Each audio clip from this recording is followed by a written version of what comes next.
Hello guys, welcome back to this channel. तो आज मैं एक्सप्लेन करने वाली हूँ तमाशा मूवी को। इस मूवी की शुरुआत में हमें एक वेद नाम के छोटे बच्चे को दिखाया जाता है, जो कि एक बूढ़े आदमी के पास कहानियाँ सुनने के लिए जाता है। उसको कहानियाँ सुनने का बहुत शौक होता है और जो भी वो बूढ़ा आदमी उसको कहानियाँ सुनाता है वो उसको इमेजिन करने लग जाता है और वो उसके सभी किरदारों को अपने सामने देख पाता है।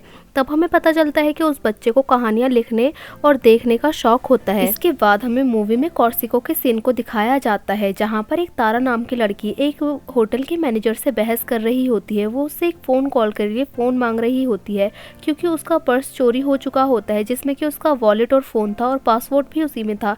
लेकिन वो मैनेजर उसको फ़ोन कॉल अलाउ नहीं करता। वो उसके लिए पैसे मांगता है, लेकिन उसके पास पैसे नहीं होते, तो वो लड़की को कॉल नहीं करने देता। अब तारा मैनेजर के ऊपर गुस्सा करके यहाँ से चली जाती है, लेकिन वेद दूर बैठकर ये सारी चीज़ों को देख रहा होता है। अब वो तारा के पास जाता है और उसको फ़ोन देता है अपना कॉल करने के लिए। इसके बाद जब तारा उसको थैंक यू बोलती है और अपना नाम बताने वाली होती है, तो वेद उसके सामने एक अजीब सी शर्त रखता है। वो उससे कहता है कि जब तक हम यहाँ पर रहेंगे हम एक दूसरे के बारे में एक दूसरे को कुछ भी सच नहीं बताएंगे और जो भी बताएंगे झूठ बताएंगे। और वो कहता है कि हम दोनों एक अलग अलग कैरेक्टर प्ले करेंगे।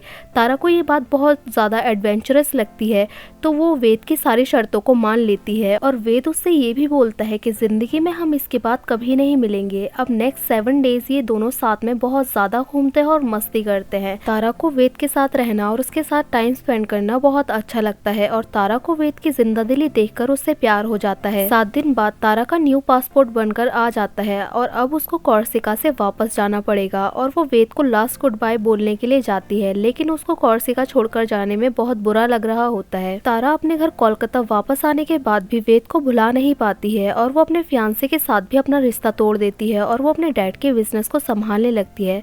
लेकिन वो वेद को हमेशा याद करते रहती है और ऐसे ही साल बीतते रहते हैं। ऐसे ही करते करते 4 साल बीत जाते हैं और तारा को एक दिन किसी काम से दिल्ली जाना पड़ता है। दिल्ली में आकर तारा एक लाइब्रेरी देखती है और यहाँ पर आके उसको याद आता है कि कॉर्सिका में उसने वेद के पास इसी लाइब्रेरी से इश्यू हुई एक बुक देखी थी। अब वो इस उम्मीद से इस लाइब्रेरी में डेली आने लग जाती है कि किसी दिन उसको यहाँ पर वेद मिल जाएगा। और ऐसा ही होता है। तारा को एक दिन वेद लाइब्रेरी में मिल जाता है। वो अपने दोस्तों के साथ वहाँ पर बैठा होता है और वो तारा को देखकर पहचान लेता है। यहाँ पर आने के बाद वो तारा से मिलता है। अब तारा वेद को अपनी दिल की बातों को बता देती है और वो वेद को बताती है कि वो उससे प्यार करने लग गई है और इन 4 सालों में भी वो उसको नहीं भुला पाई।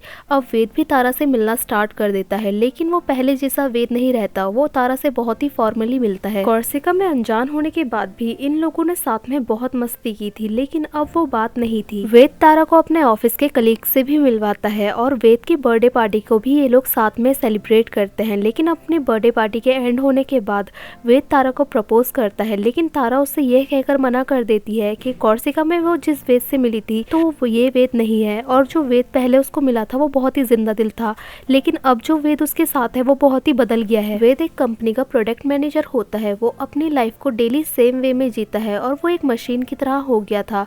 तो वो तारा से कहता है कि वो जो कॉर्सिका में जिस वेद से मिली थी वो वैसा नहीं है और वो कहता है कि वेद ऐसा ही है।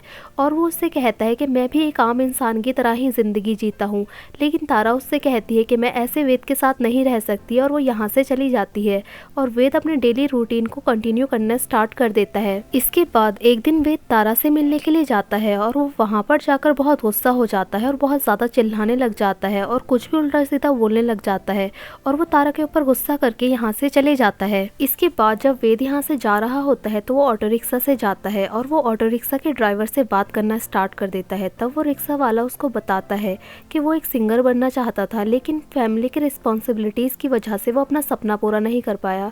तब वेद अपने बारे में सोचने लग जाता है और वो पास्ट में चले जाता है।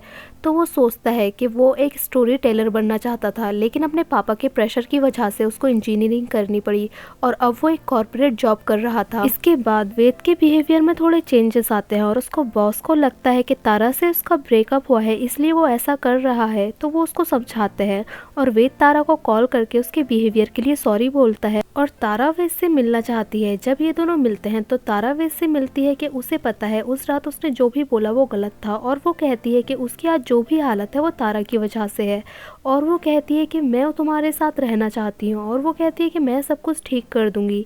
लेकिन वेद वापस से गुस्सा हो जाता है तारा के ऊपर और यहाँ से चले जाता है। अब वेद ऑफिस जाकर अपने बॉस से बदतमीजी से बिहेव करता है, तो उसके बॉस उसको जॉब से निकाल देते हैं। अब वो अपनी फैमिली से मिलने के लिए शिमला जाता है, तो वहाँ पर उसके पापा को पता चलता है कि वेद की 6 महीने पहले ही जॉब चली गई है और वो तब से जॉब ढूंढ रहा है, लेकिन उसको जॉब नहीं मिली। अब वेद का और उसके डैड का आर्ग्यूमेंट हो जाता है और वेद गुस्सा हो जाता है और वो डिसाइड कर लेता है कि वो इस घर को छोड़ देगा। जब वो सामान पैक कर रहा होता है तो उसको उसी कहानी सुनाने वाले की याद आती है और वो उससे अपनी आगे की जिंदगी की कहानी पूछने के लिए उसके पास जाता है। लेकिन जब वो उस आदमी के पास जाता है तो वो उससे कहता है कि तुम डरपोक हो, क्योंकि तुम अपनी जिंदगी की कहानी किसी और से पूछ रहे हो, जबकि तुम्हें अपनी जिंदगी की कहानी खुद लिखनी चाहिए। वेद को ये बात सुनकर काफी सुकून महसूस होता है और वो अपने घर जाकर अपनी फैमिली को एक कहानी सुनाता है। अपने दादाजी से लेकर वो अपनी कहानी तक सुनाता है और वो उसमें बताता है कि उसके दादाजी को कैसे सेक्रीफाइसेस करने पड़े थे और उन्हें क्या क्या कुर्बान करना पड़ा था। और वो उसमें ये भी बताता है कि वेद की ज़िंदगी कैसी चल रही है और वो कैसे एक रोबोट जैसी लाइफ जीने के लिए मजबूर है। अब वेद की कहानी सुनकर उसके पापा को उसके दर्द का एहसास होता है और वो वेद को उसकी ज़िंदगी जीने के लिए जैसे वो जीना चाहता है अलाउ कर देते हैं। अब वेद एक स्टोरी टेलर का काम करना स्टार्ट कर देता है और वो थिएटर करता है और वो खुश रहता है। इसके बाद हमें दिखाया जाता है कि तारा किसी काम से टोक्यो गई होती है, तो वहाँ पर उसे वेद मिलने के लिए आता है और उसमें उसे पुराना वाला वेद दिखाई देता है जो कि उसको कोर्सिका में मिला था।